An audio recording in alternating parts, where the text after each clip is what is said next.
और फिर उस तरफ से भी लिस्ट दे दी गई उनको, और उनकी तरफ से जो है वो भी कहा गया कि ये किया जाए। अब तो बल्कि अमेरिका की तरफ से भी ये कह दिया गया है कि जनाब इसमें जो है जरा कोऑर्डिनेट करें। तो साजिद साहब, आप कैसे देखते हैं ये क्या मामला हुआ है और किस तरफ बढ़ेगा अभी आगे? इसका आलिया मैं एक बैकग्राउंड बताना चाहता हूँ कि दोनों दोनों साइडों की मैं बयानियां जो हैं वो भारतीय जो बयानियां और कनेडियन बयानियां दोनों को सामने रख के उसका एनालिसिस करते हैं। सबसे पहले तो मैं बताना चाहूंगा कि ये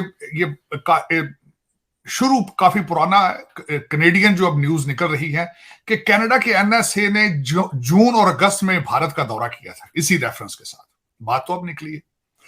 उसके बाद यह भी बताया जा रहा है कि जब जस्टिन ट्रूडो जब गए भारत G20 के दौरे में, उन्हें प्रेसिडेंशियल स्वीट ऑफर किया गया, लेकिन वो किसी छोटे कमरे में रहे।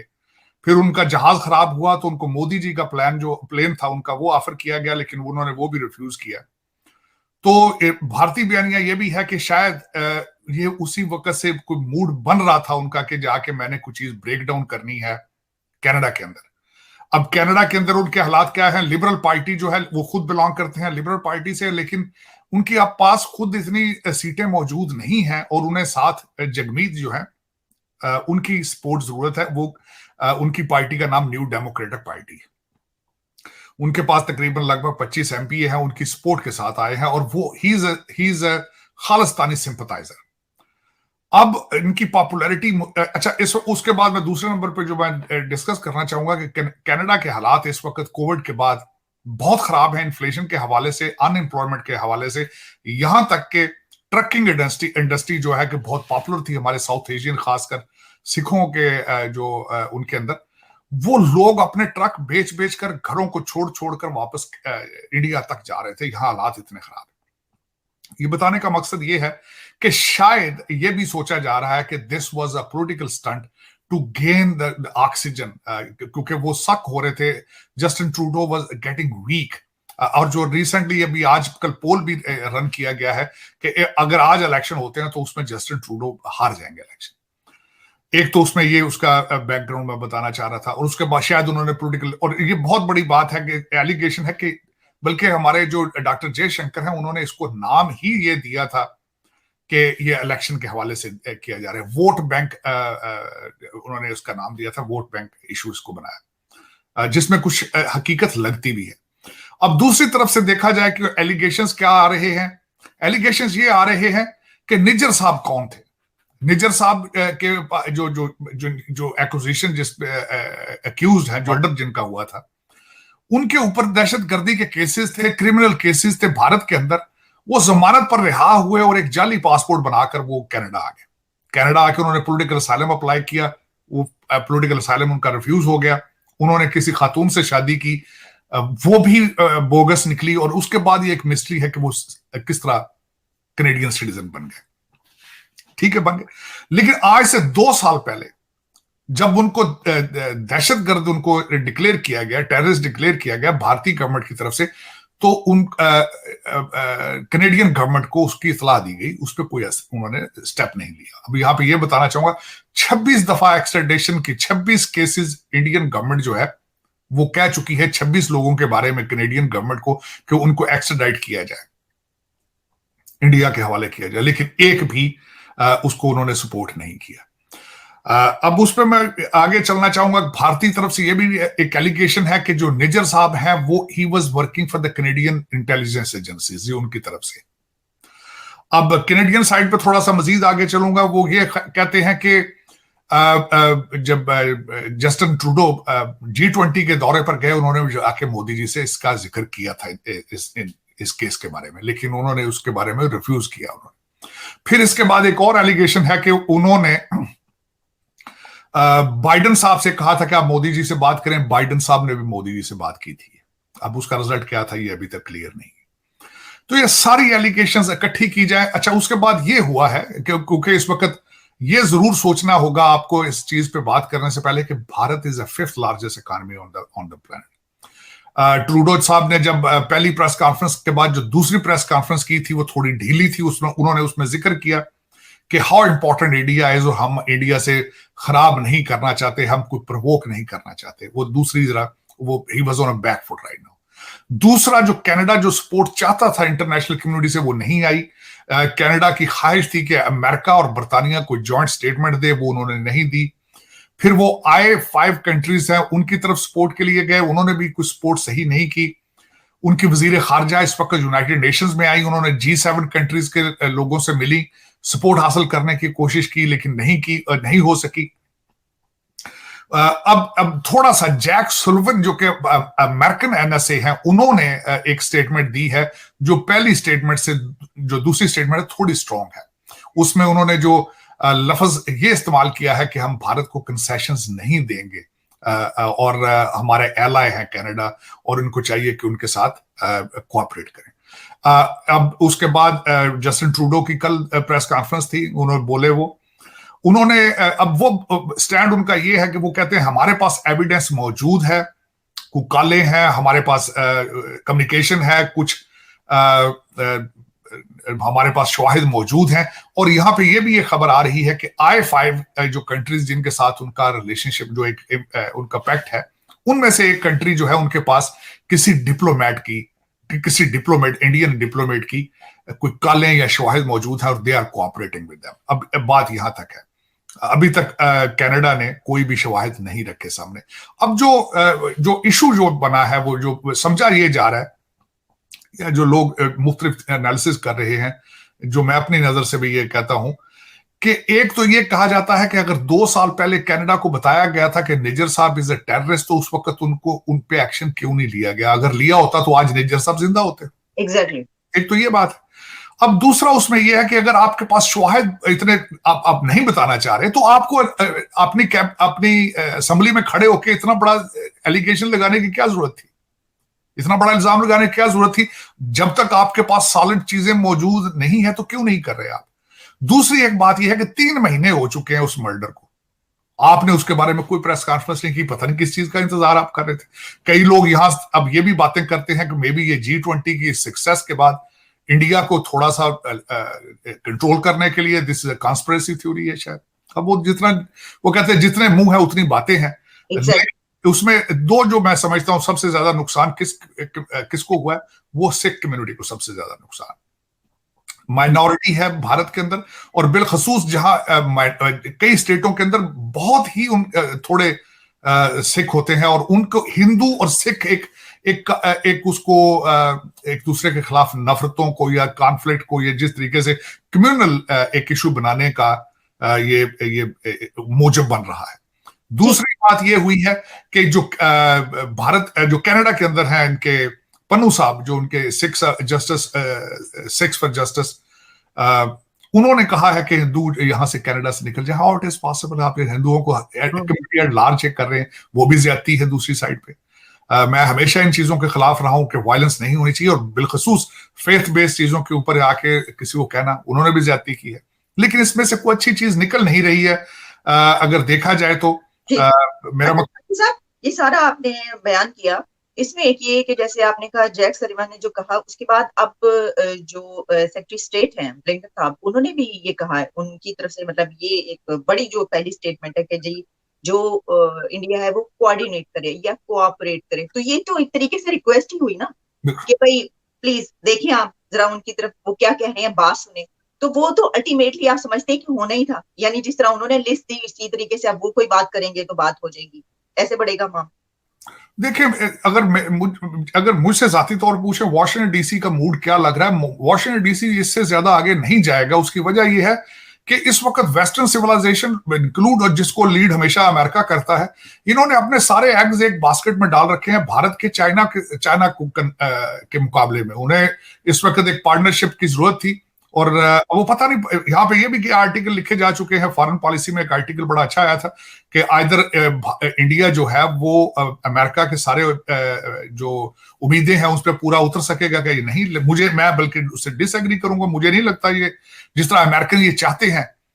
यहाँ पे वॉशिंगटन डीसी सोचता है ये कि भारत उनको आर्मी भेज दे, वहां पे हम बैठ के चाइना को वॉच करें, बल्कि वॉशिंगटन डीसी की ख्वाहिश है कि भारत चाइना के साथ अपने कॉन्फ्लिक्ट में आगे जाए, उनसे अपने जो टेरिटरीज हैं वो वापस ले, और एक जिस तरह चाहते हैं confrontation to engage China into some kind of conflict in that area, either Bharat के साथ या फिर ताइवान के साथ, ताकि ये कैचअप कर सकें चाइनीज ग्रोथ, जो इकोनॉमिक ग्रोथ है। इस वक्त सबसे बड़ी थ्रेट जो अमेरिका को, जो वेस्टर्न सिविलाइजेशन को है, वो चाइनीज इकोनॉमिक ग्रोथ है। उसको ये चाहते हैं काउंटर करना, जिस तरह मैंने आपको बताया, ये ताइवान में काउंटर करके उसको एंगेज करेंगे, ब्लीड करेंगे चाइना को, या और साथ वो समझते हैं कि भारत हमें वहां सपोर्ट देगा। इसलिए वो किसी ने भी, मैं फोरकास्ट अभी कर देता हूं, until some big news takes place, वो जब 2 हफ्ते 3 हफ्ते के बाद कोई और न्यूज आएगी तो ये खत्म हो जाएगा, ये सारा प्रेशर रिलीज हो जाएगा मेरे ख्याल। इससे आगे इसका कोई फ्यूचर नहीं है, इसका कोई, उसकी वजह ये है कि पाकिस्तान में जो खुशियां मनाई जा रही हैं, जो वो अब्दुल्ला शादी में अब्दुल्ला बेगाना की सिचुएशन है कि लड़ाई हो गई भैया, तो वो क्या होगा? पाकिस्तान के हवाले से जो मिली जुली चीजें आ रही हैं, मैं वो बताना चाहूंगा। एक तो सबसे बड़ा ये हुआ है कि शहबाज शरीफ साहब एक दिन के लिए आए और शायद अपना बटवा भूल गए थे लंदन, वो वापस चले गए फौरन। लेकिन इस जो मैं बताना ये चाहूंगा, उनकी 2-3 मीटिंग्स हैं, और इस वक्त जो नवाज शरीफ साहब ने जो बिलखुसूस बयानिया अडॉप्ट किया है, और वो किसी हद तक ठीक है कि उन्होंने कहा कि जनरल बाजवा और जनरल फैज और जो जजेस को निकाला जाए और इनके ऊपर आर्टिकल 6 लगाया जाए, तो उससे कई रेड लाइट्स जो है वो ऑन हो चुकी हैं। इसीलिए शहबाज शरीफ साहब को फौरन वापस जाना पड़ा। मरियम नवाज भी वापस जा चुकी हैं, कोई इंटरनल प्रॉब्लम्स भी चल रहे हैं। उसके बाद काजी फैज ईसा साहब ने फैजाबाद धरने का जो है केस, उसको निकाल लिया है, एक नया पंडोरा सामने आ रहा है। और उसके बाद अगर देखा जाए, इलेक्शन का महीना बता दिया गया है जिसपे, और एक नई जो सिग्निफिकेंट बात है कि पीटीआई और NPS party they are getting closer to each other. तो एक बहुत कोई उसमें से जो भी मैंने आपको बातें की हैं उसमें से कोई बात अच्छी नहीं है। जो एक तशवीशनाक बात यह है कि वर्ल्ड बैंक ने एक आज रिपोर्ट निकाली है कि जिसमें उन्होंने कहा है कि इनके लिए, सर्वाइवल के लिए, आपको अपनी एग्रीकल्चर पर और रियल एस्टेट के ऊपर टैक्स लगाना चाहिए आपको, और उसके बाद जो इंडस्ट्री आपकी जिस तरह पीआईए है या कैसे, जैसे उनको फौरन अनलोड करके, तो आप, this is very essential, this is very important for Pakistan. ये आज की बात है। और उन्होंने जो दूसरी बात की है कि उन्होंने 9 करोड़ लोग जो हैं वो इस वक्त गुर्बत से नीचे जा चुके हैं। और जो उन्होंने बताया है कि इन्फ्लेशन, महंगाई 39% है, वर्ल्ड बैंक की आज की रिपोर्ट है ये। अब मैं आपको ये बताना चाहूंगा, यूनाइटेड नेशंस में कुछ जोक यहाँ पे लतीफे बयान किया गया है। एक लतीफा तो आईएमएफ की हेड है, उन्होंने हमारे वजीर आजम साहब से कहा है कि अमीरों से पैसे टैक्स लेकर गरीबों की मदद करें। तो पूछना मैं ये चाहता हूं कि आप किससे बातें कर रहे हैं ये? हमारे वजीर आजम साहब तो बेचारे खुद नैब का केस है उनके ऊपर, वो रूलिंग एलीट से बिलोंग करते हैं। और ये आपका क्या ख्याल है कि इन सबको नहीं पता? इनको, आईएमएफ की हेड को ये पता होना चाहिए कि हमारे पाकिस्तान को चलाने वाले सारे ऑक्सफोर्ड और हार्वर्ड के पढ़े हुए हैं। इनको ये नहीं पता कि सर्वाइव किस तरह करना है, अमीरों से टैक्स लेना है, गरीबों को देते हैं अमीर लोग टैक्स। अमीर कौन है? सारे के सारे तो कैबिनेट में है। अमीर कौन है? सारे के सारे आपके असेंबली में बैठे हैं।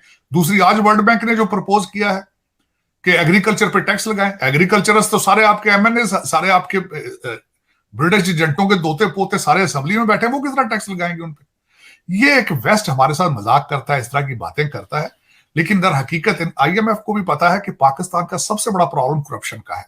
आजकल आपके जो नया ट्रेंड चल रहा है, आलिया, आपको पता ही होना चाहिए कि छापे पड़ रहे हैं, जो करेंसी निकलती है ट्रकों में जाती है, बैगों में नहीं जाती। ये एक रूटीन बन चुकी है। कल इस्लामाबाद F6 में किसी के घर पे छापा पड़ा, ट्रकों में निकली है वहां करेंसी, ट्रकों पे लेकर गए हैं, ट्रकों पे। और जो जाते तो वो डॉलर ढूंढने हैं, लेकिन वहां डॉलर नहीं मिलते, अरबों के हिसाब से रुपया निकलता है। तो आपका क्या ख्याल है? ये आईएमएफ या वर्ल्ड बैंक वाले, और यार इनको मैं कहता हूं कि पाकिस्तानी अखबार, न्यूज़पेपर ट्रांसलेट करके पढ़ लिया करो, तुम्हें पता चल जाए कि पाकिस्तान में क्या हो रहा है। हमारा प्रॉब्लम जो है वो, ये जो आप कहते हैं ना अमीरों से टैक्स लेके इधर दे दो, तो वो, और हमारा प्रॉब्लम करप्शन का है। चाहे वो बिजली चोरी हो, चाहे वो हमारे डॉलर अफगानिस्तान ईरान जा रहे हो, चाहे ईरानी तेल अंदर आ रहा हो, जो कुछ भी है, हमारा सारा कुछ जो है वो करप्शन में है। और जो 10-15 हजार रूलिंग एलीट हैं, चाहे वो एमएनए हो, जज हो, ब्यूरोक्रेट हो, देखें हालिया पाकिस्तान के अंदर करप्शन एक पार्टी, एक इंसान, एक पार्टी मिलकर नहीं, बगैर दूसरी कोऑपरेशन के नहीं कर सकता। हर सियासतदान के साथ ब्यूरोक्रेट इन्वॉल्व होता है, हर इसी टीम के साथ आपकी एस्टेब्लिशमेंट भी होती है, इसी टीम के साथ कोई ना कोई जज भी होता है सारे। और इन्होंने एक दूसरे के साथ शादियां कर ली हैं, ये तो रिश्तेदार हैं एक दूसरे के साथ। और साजिद साहब, ये आप जो बात करेंगे हमारा इश्यू ही नहीं, हमारा इश्यू तो ये है कि जो पाकिस्तान है वो चाइना का इसराइल है। और ये लतीफा भी एक मैं बताना चाह रहा था, दूसरा लतीफा आपको कि अच्छा वो कैसे है, मैं वो भी बता।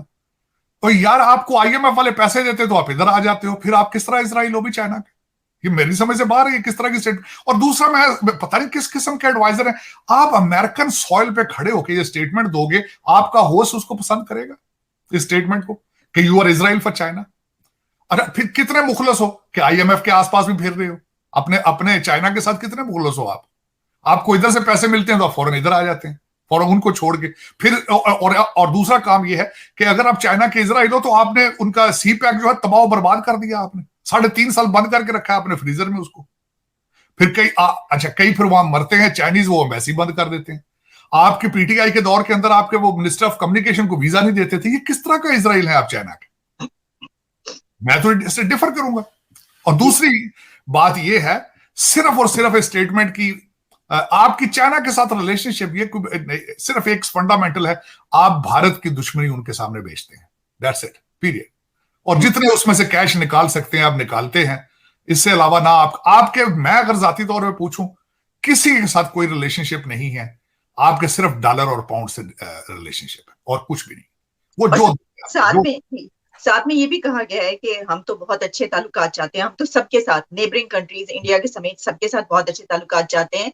और हमारे जो फॉरेन मिनिस्टर हैं उन्होंने तो यहाँ तक कहा कि जो हिंदुइज्म है वो तो पैदा पाकिस्तान में हुआ है। और जो है तो सर पाकिस्तान कहाँ से पैदा हुआ है? यानी जब आप ये कहते हैं तो फिर आप जो पहले डिनाई करते हैं उसको कैसे आप डिनाई करेंगे? पहले आपने टू नेशन थ्योरी को, फिर आप किस तरह उसको जस्टिफाई करेंगे आप अगर कहेंगे हिंदू? और दूसरी बात है कि सिंध के हिंदुओं के हालात अगर बताएं, अगर आप इतने हैं। और तीसरी उसमें बात यह करना चाहूंगा, आप नोट करें आलिया, कभी भी इसका एक पूरा ट्रेंड मौजूद है। आईएमएफ में लोन अप्लाई करना हो तो फौरन कहते हैं भाई हम तो भारत के साथ रिलेशनशिप अच्छे चाहते हैं। आप अमेरिकन सॉइल पे आके खड़े होकर जब टाइमिंग देखते हैं, टाइमिंग के हिसाब से आप देते हैं, आप रिलेशनशिप किस तरह अच्छा चाहते हैं। जब मिशाल मलिक को आपने कैबिनेट में एक उसको पोजीशन दी और आपको पता है कि उसका हस्बैंड उसका स्टेटस क्या है भारत के अंदर, तो आप किस तरह रिलेशनशिप उनसे अच्छे चाहते हैं? सिर्फ एक स्टेटमेंट की हद तक, सिर्फ एक बयानिए की हद तक। और वो भी जब वेस्ट के सामने खड़े होते हैं तो अच्छा बनने के लिए आप क्या देते हैं, हम उनसे रिलेशनशिप चाहते हैं। ये तो अभी इनकी खुशकिस्मती है, ये कनाडा वाला वाकया हो गया, वरना जो उधर 3 लोग कश्मीर में जो एक उनका आर्मी का कर्नल और 7 डीएसपी और 7 मेजर जो उधर मारे गए थे, वो हालात बड़े गर्म चल रहे थे। ये तो कनाडा के वाकया ने इनको उसमें थोड़ा सा पानी डाल दिया उसके ऊपर, वरना हालात things for very very tough. लेकिन ये कि मेरे ख्याल में इसके लिए कुछ अमल करना होगा। जिस तरह मैं बताता हूं, पिछली दफा शहबाज शरीफ साहब ने ट्रेड मिनिस्टर भेज दिया था न्यू दिल्ली अपने पाकिस्तान हाई कमीशन में, लेकिन वहां फिर ट्रेड किए ही नहीं। तो इस तरह नहीं होता, आपको एक विल शो करनी होगी, और विल वही शो कर सकता है आलिया जो पाकिस्तानी हो। देखें, ये आप देख रहे हैं इस वक्त तीनों पार्टियां, इनके अंदर क्या हालात है इस वक्त, और सारे के सारे लंदन बेस्ड लोग हैं, पाकिस्तान बेस्ड तो है नहीं ये लोग। ये पाकिस्तानी मसाइल को तो समझ ही नहीं सकेंगे। अब मरियम नवाज साहबा के सुन ले बात, वो कहती जी वो मेरी बरतानिया वो भी चलेगी इंग्लैंड, तो जाती दफा क्लास जो क्लैरिफिकेशन दी उन्होंने कहा मेरी बच्ची का ऑक्सफोर्ड में एडमिशन हो गया, मैं इसलिए जा रही हूं। आपने एडमिशन उसको जाके उस पर ताला लगाना है, नए सिरे से सील करना है उसको, एडमिशन हो गया तो ये कौन सा एक्सक्यूज है?